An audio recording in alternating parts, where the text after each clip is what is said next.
In this chapter, we're going to take a look at creating methods in Ruby, or just simply functions would be another way to talk about this. A lot of times functions are called methods when they're defined within a class definition. Sometimes in Ruby we just call any type of function a method, whether it's in a class or not. So we'll call what we're going to do in this chapter creating methods, but understand that we're really just creating functions because we're not creating these methods within a class definition.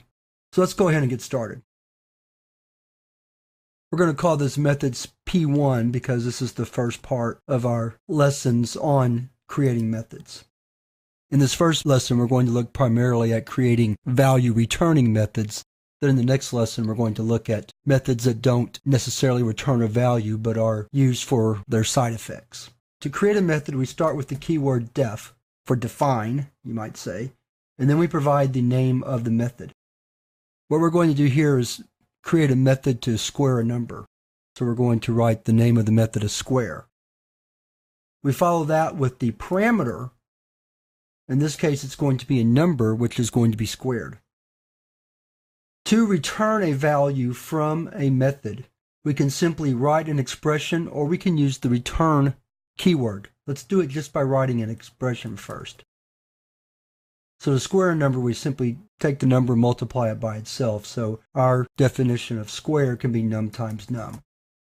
We finish our method definition with an end, and now we're ready to use it in a program. So we'll create a variable, we'll assign it a value, and then we'll say number square is equal to square number.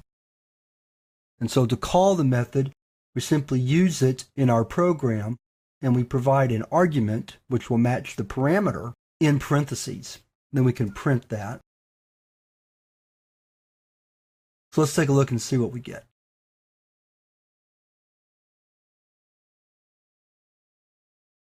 So taking a look at our program again, we see that number was assigned the value 2.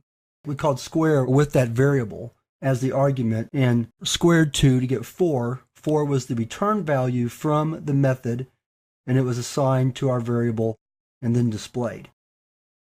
Another thing we can do with a method is create a method with multiple parameters. So for example, let's write a power method that will take a number and raise it to a power. This time we'll have two parameters, the base, the number we're going to raise to a power, and then exp for exponent, which will be the power we're going to raise it to. So this method will take a little more work. We'll do it the long way using a loop. So we're going to have to create a running product variable. And then we're going to say while the exponent is greater than 0, multiply our product variable times the base, and then subtract 1 from our exponent.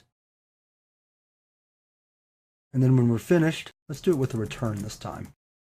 This will make those of you who come from a more traditional language like C++ or Java happy to see the return there as a very simple and easy to understand way of recognizing this is where the method returns its value. So we're going to modify our program below so that it prints a new line after we print the number squared.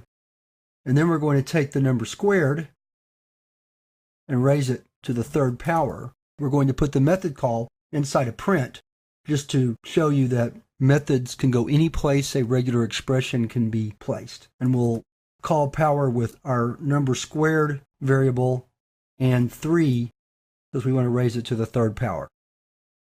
So let's save our program. And we'll call it.